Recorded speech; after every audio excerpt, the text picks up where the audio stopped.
So iOS 17 and developer beta 1 has been out for a couple of days. This beta update has been available for several days. I've had some time to test it. By the way, it is now available for public beta testers as well.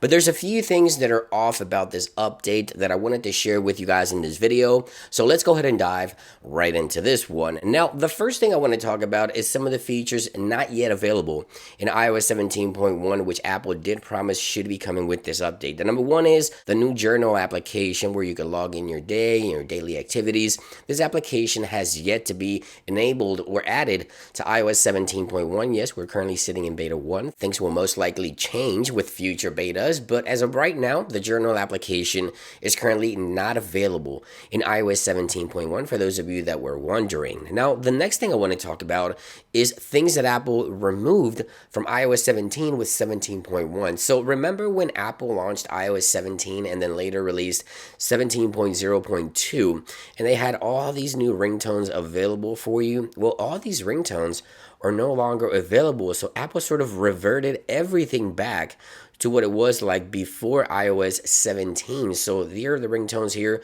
the ones that are available on the current beta, as you can see right here, the previous ringtones, right there they are.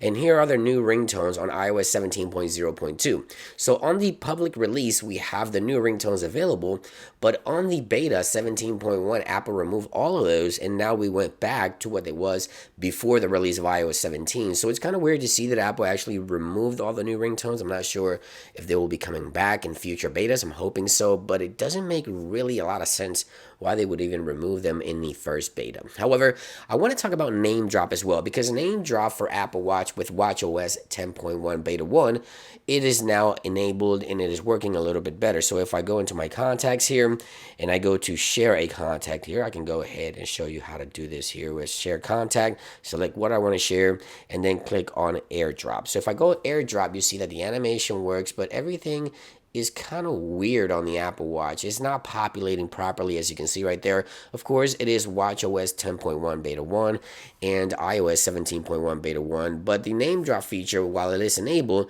it isn't working properly, at least not yet on the latest beta. Now, something also interesting that Apple did with iOS 17.1, and this is an iPhone 14 Pro Max, Apple has enabled Dynamic Island Flash UI for older iPhones, the iPhone 14 Pro and 14 Pro Max. So if we enable the flash here, you see that on Dynamic Island, we get this flash right there. Well, that wasn't possible before on the iPhone 14. That was something exclusive to the iPhone 15 Pro and 15 Pro Max. Well, now if you turn on the flash here on the iPhone 14 Pro, as you can see right there, I do get that new flash animation or that toggle right there in Dynamic Island, which is something also sort of interesting. So this software update, so far the first beta, has been pretty confusing to say the least. Now, aside from some of the new features I covered on my initial coverage for iOS 17.1, which by the way, if you didn't catch that video, I'll link it in the description down below. After a couple of days, I've noticed some additional changes here as well. So I want to start off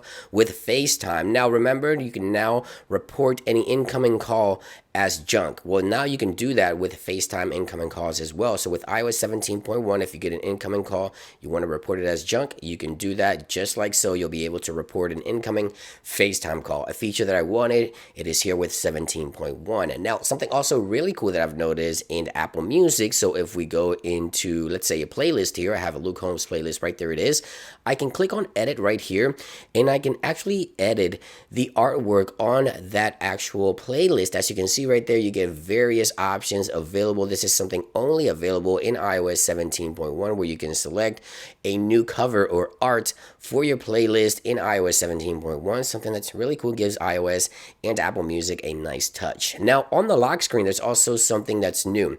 So let's say you set a wallpaper and you set that wallpaper as an extended wallpaper, right? So by the way, if you want this wallpaper and the entire collection, I'll link that in the description down below. So if you go to customize here and you're using that wallpaper as an extended version of that wallpaper by pinching in just like so, when you tap on these dots here, you now get the extended option right there, and you can actually go ahead and click that and go back to the standard size of that wallpaper. So let me show you that again. You go extended just like so, and once you select your extended version of that wallpaper, you click done.